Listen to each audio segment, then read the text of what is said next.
Everyone, this is Rohit from Lifestyle Mastery, and today I'm excited to have Nick Ray, who's an entrepreneur and author living in Austin, Texas. He started and sold two successful businesses, Flight Display Systems and Museum Hack.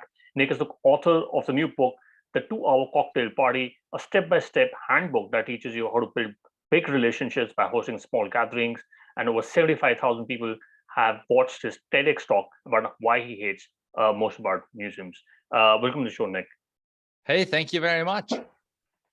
Awesome. So you have an interesting journey. You started two companies and you had exit out and you've written a book. How did you get your start in startups?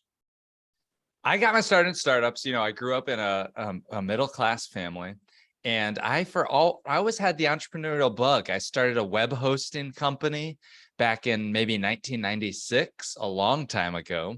Oh. And I was doing web design, and I just always was doing entrepreneurial projects to try to make money. As a young kid, I was always trying to make money. That was something I was really into.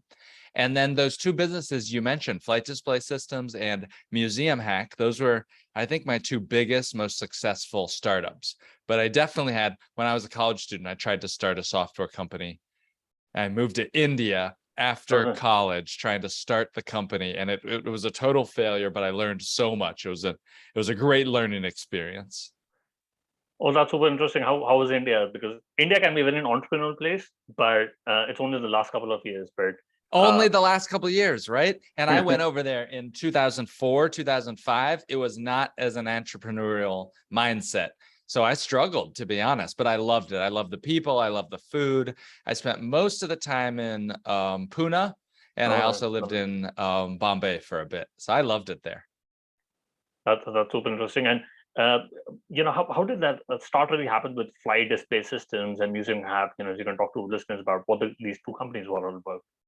Yes, yeah, I'll talk about that. So I started and sold two companies, and then now I wrote a book that'll teach you how to host these parties, and we'll talk about it later, that hopefully you can use these parties to grow your business. So stay tuned for that. But about my history, the first company that was big, that was a success, that sold, was called Flight Display Systems. And that was a family business. So my father started it in the basement of our house, and it was just a small business after college. And I started to help him out with the website and with marketing. I helped him hire his first employee and then started to do more. And we were really working together like a true family business. And it went from just being a tiny company in the basement of our house to over 75 employees. And that company made that moving map that shows you where the plane flies across the country used in small jets, and then got into some military planes and other special mission work and project. It's wild because I haven't thought about that company in a long time, but that's really how I spent my 20s. All my 20s were spent. I didn't have a girlfriend. I had no social life. I was just working to grow that family business. And then I left that to start up Museum Hack, which I was doing as a hobby, a fun project. And Museum Hack does renegade museum tours. These are live experiences led by people like Broadway actors and stand-up comedians at some of the best museums in America, like the Metropolitan Museum of Art, the Getty in Los Angeles, the National Gallery in Washington, D.C. And we would lead these non-traditional tours that are fun, that are exciting, that are filled with jokes and gossip, like how much something costs. And that became very famous, and it got a lot of great reviews and grew to over 50 employees. And then I sold that business in 2019. Got interesting. And how is your experience growing in a family business? Is it difficult to work with your family, or do you suggest people to work in a family business? What was interesting was working with my family business brought me so much closer to my parents. And I had such an incredible relationship with them. I still do now because we work so closely together. Yes, it was difficult, but yes, it brought us so much closer together. I'm so thankful for that opportunity.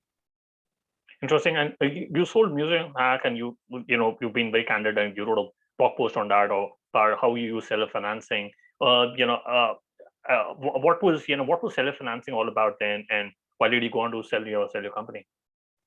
Okay, so two questions. One there was, why did I sell the company? So I'll start with that. I had grown the company. Frankly speaking, I grew it as much as I could, and I couldn't really get it above $3 million in revenue. I really tried everything that I could, and it just sort of plateaued under me. And I knew that to take it to the next step, we needed to really have new leadership. And I also tried to hire another CEO, and I just wasn't able to make it work. Well, it so happened, I didn't know what to do at that time, but Michael and Tasia, the then marketing officer and the CEO, came to me and said, hey, would you sell us the business? And that turned out just to be a genius idea. They didn't want to put any money down, though. So on to your next question, what was seller financing?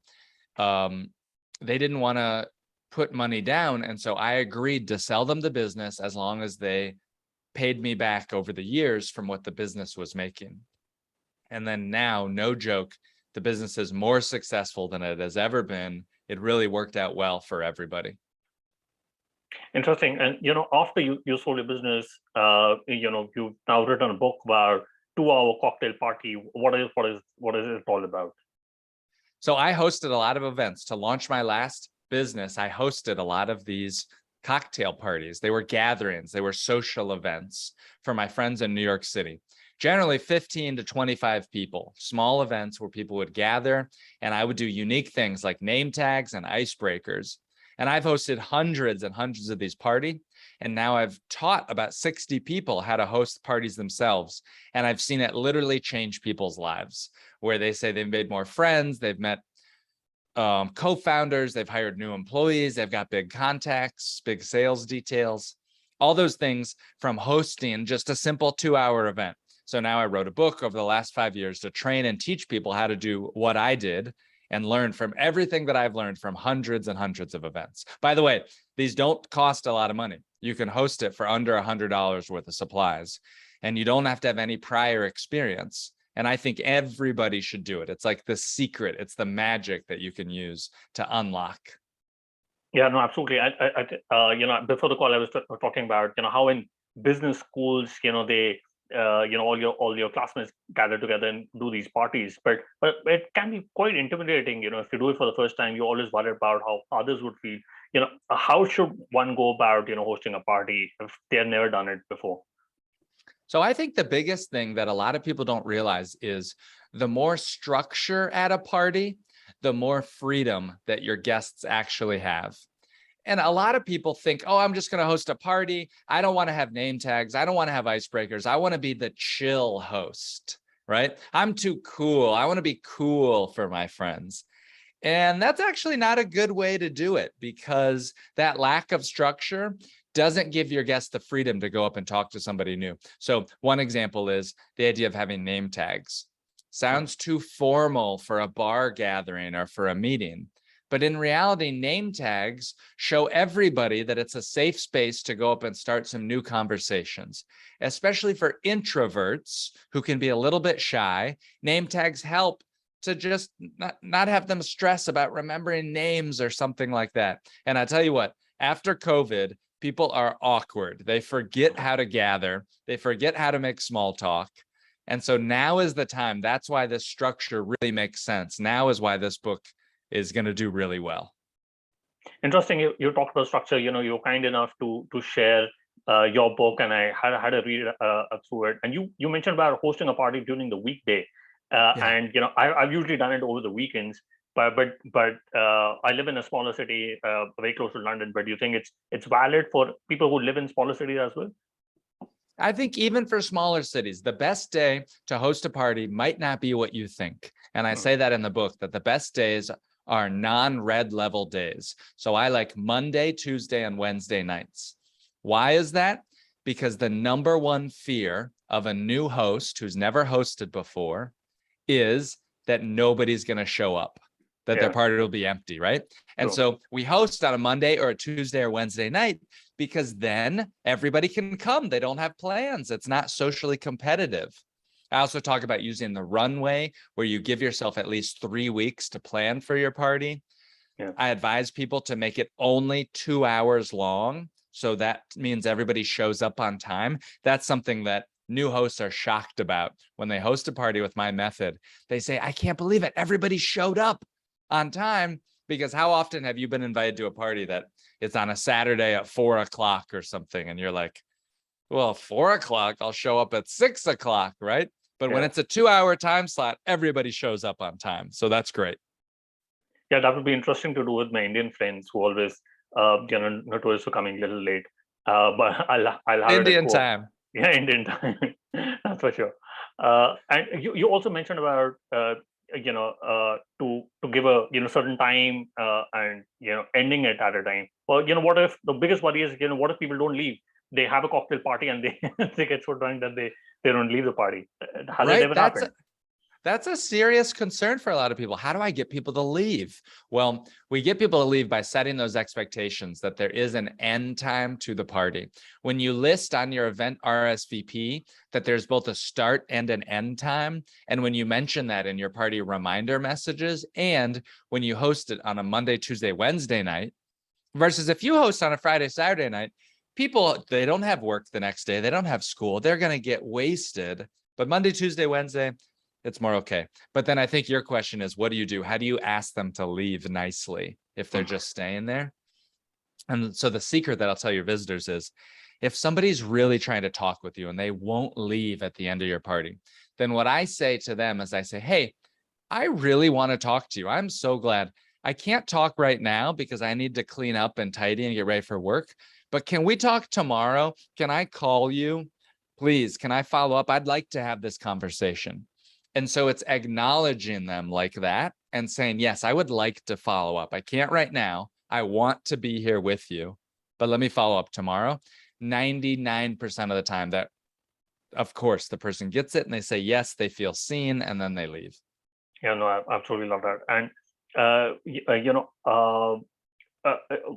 another big worry would be whom to call, because, a lot of people are working. They usually know their colleagues. They haven't been in touch with their whatever school and college friends, and if they're new to the city, what ideas would you have for them?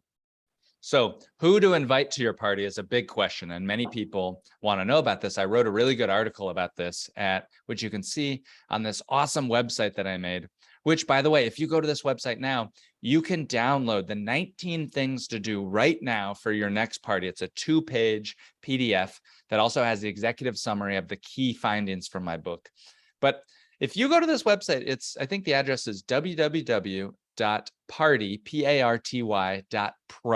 And there's an article there called Who to Invite. It's also featured in one of my chapters in the book. And here's what you need. You need 5 people to start with. That's all that you need, is 5 people who will say yes. If you can get those 5 people, now, who are those first 5 people? They're your work colleagues. They're your neighbors. They're a +1 for your neighbor. They're your college friends. And there's a lot of ideas that I have on how you can find those 5. You can open up your text messages and scroll through your history to see who you're texting. Look at your DMs on social media. You can go into your Facebook or your LinkedIn and search for friends who live in your city. But it's having those first 5 that I call a core group, that everything will build onto that.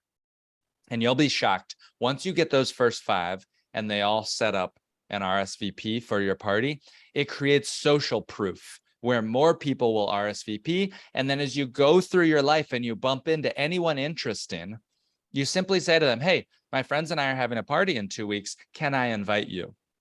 And note the wording there. You're not saying, will you come? You're not saying, do you want to come? You're just saying, can I invite you? It's very easy to say yes to. And then people start to see the list. They see that you're taking it seriously. I like to suggest a cocktail party because it's so much easier than a dinner party, both for the host and for the guest, right? True. I know, I love that. I think 5 people say yes, builds up a bit of a confidence, and you can go from there. Oh, yeah. I love that. And, you also talk about supplies. Obviously, I know about name tags, but any other supplies? I think the paper cups and markers. What other suggestions do you have? So the basic supplies that you need is you need a little bit of liquor and you need some drinks. Now, this is controversial because in the UK, this probably won't go well. But I tell people you don't have to have beer. And here's why. And I know this is controversial. Are you a beer drinker yourself? I am, yes. Now, you tell me if this is right. But beer drinkers, the problem with beer drinkers is that you're highly brand loyal. Yes, at times, yes. And the problem with beer is if you serve beer at your party, then to get and to make every beer drinker happy, you need to buy many different types of beers. True. And I find it's much easier instead to have some basic liquors with some mixers, some seltzers, something like that. But here's the secret. It's not about the drinks. I don't even drink alcohol. I couldn't tell you how to make a cocktail. There's no cocktail recipes. But the idea of a cocktail party is a social gathering where you're meant to talk to new people. So that's why I use that phrase cocktail party. And so we'll have some basic drinks. We'll have some vodka, some whiskey, some bourbon, some tequila, some mixers, some white wine, red wine. All of that should be less than $100, less than 100 pounds. And just those basic mixers and some light snacks. And then for the supplies, yes, you need to have cups, you need to have name tags, you need to have markers, but that's about it. There's not a lot. Interesting. And what if somebody doesn't drink? So should you ask? Do you usually ask your guests, what is something they would like to drink if they don't have alcoholic drinks? That's a great question. I do always have some non-alcoholic mixers. Okay. And that's a great point that when you invite people, you could absolutely say there'll be plenty of non-alcoholic options as well. And now that I think about it, I should make a note to be explicitly clear that it's not about the drinks, right? If you don't drink, you're welcome. This is a great party to come to. Got it. And you also talked about icebreaking questions and having a structure. What sort of icebreaking question is it? Like a game that you're supposed to play with your guests? So generally, we do these rounds of icebreakers to help people encourage new conversations and to give them the confidence to go speak to somebody new. My favorite icebreaker question is, well, first, before I tell you what it is, let me just say that I hate what I call like these really red level icebreakers.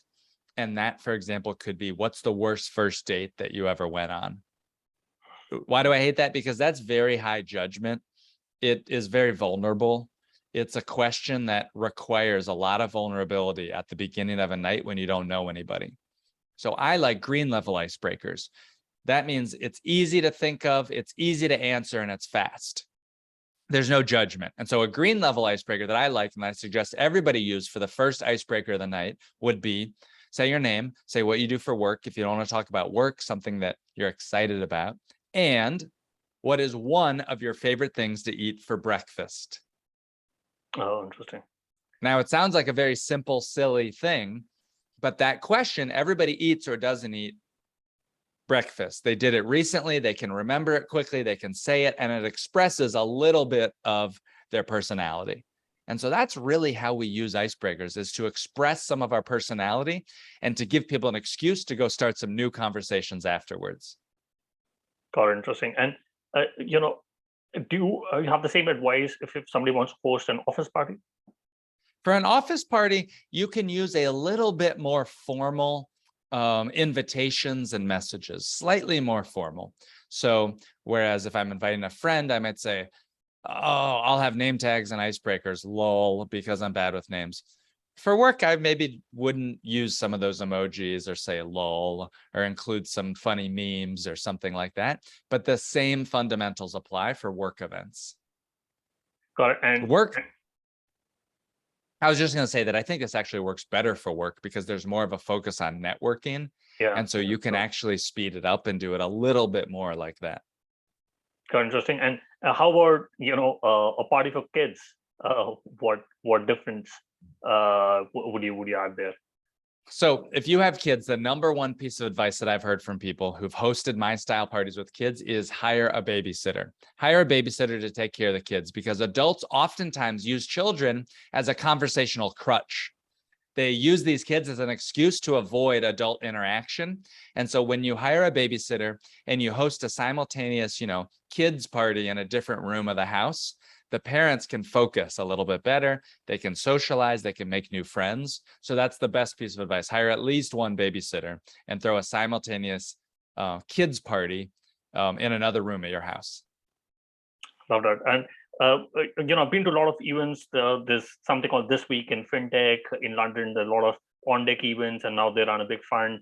What advice would you want to give for people who moved recently to new city, and they want, especially for a lot of listeners are entrepreneurs, they want to find a co-founder or a new employee or a customer or a VC. What advice would you give to them about how to host a party so that they can have the right people in their business life?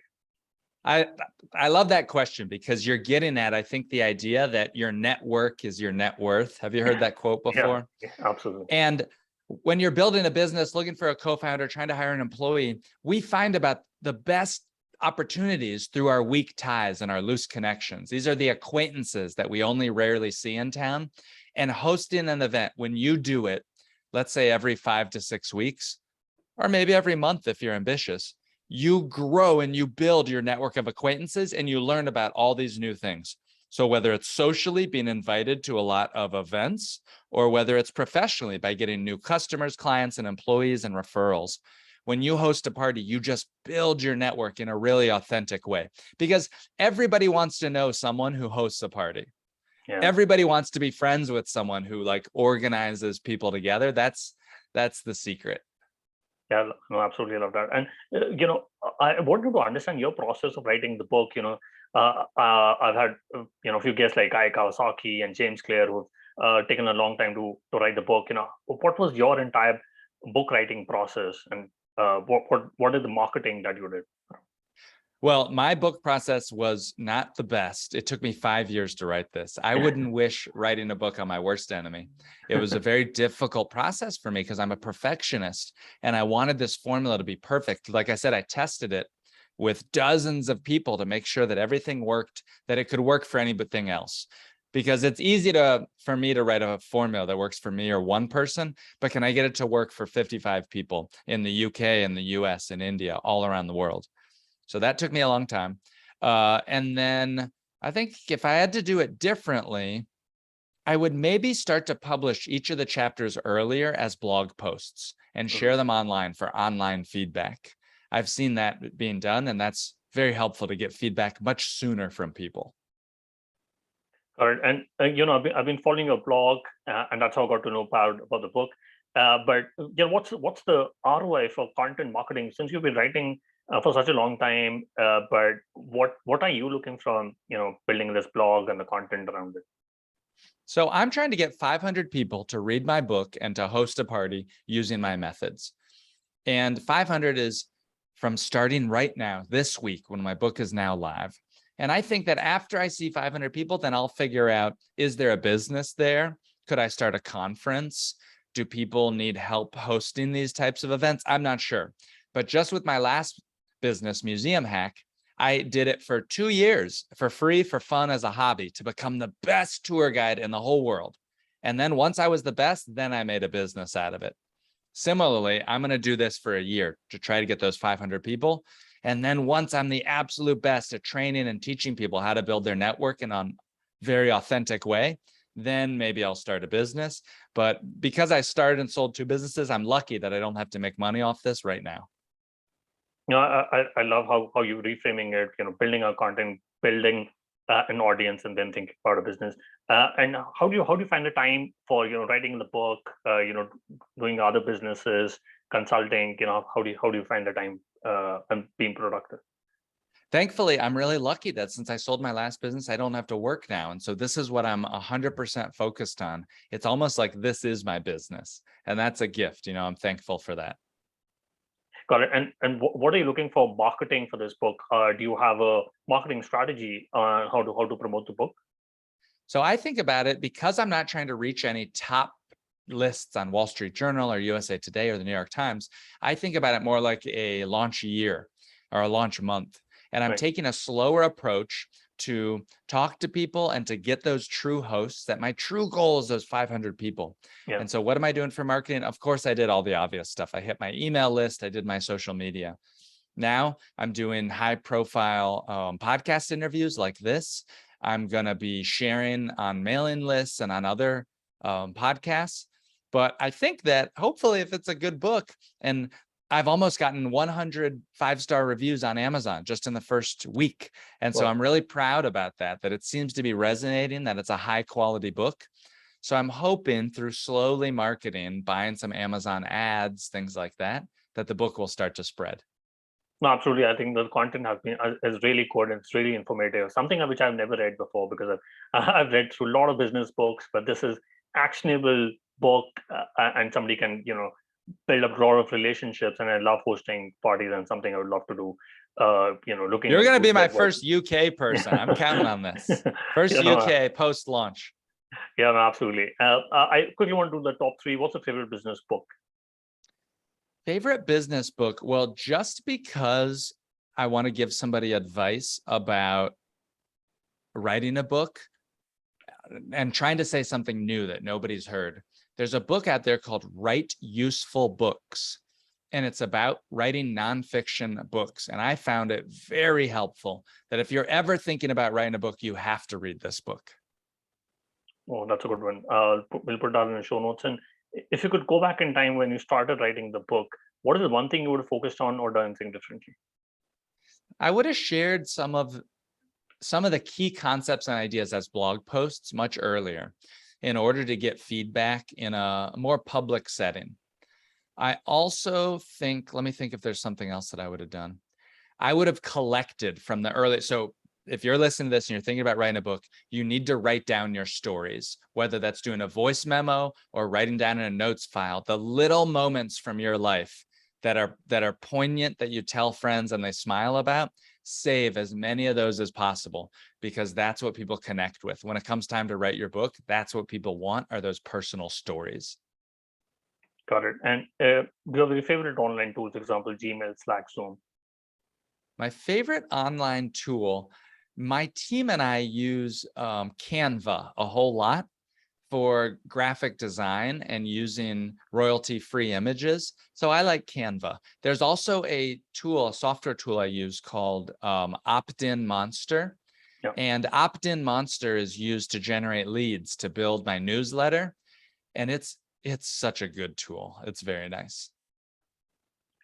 Got it. We'll put that in the show notes. And Nick, what is the best way people can reach out to you and know more about the 2-Hour Cocktail Party book? Oh, you got to follow me. Follow me on Instagram. My name there is Nick Gray News, NickGrayNews. And then the website, I built this whole website with all these articles about my book and the key concepts. And you can find that at www.party.pro. And I've got 2 articles there that I'm real proud of. One is called How to Host a Happy Hour, and the other is called How to Plan a Networking Event. And I'll show you a step-by-step guide on how to do either of those. Awesome. We'll put that in the show notes. Nick, thank you so much for taking our time and speaking to us, and best wishes for the book launch. Hey, thank you very much. Thanks for having me.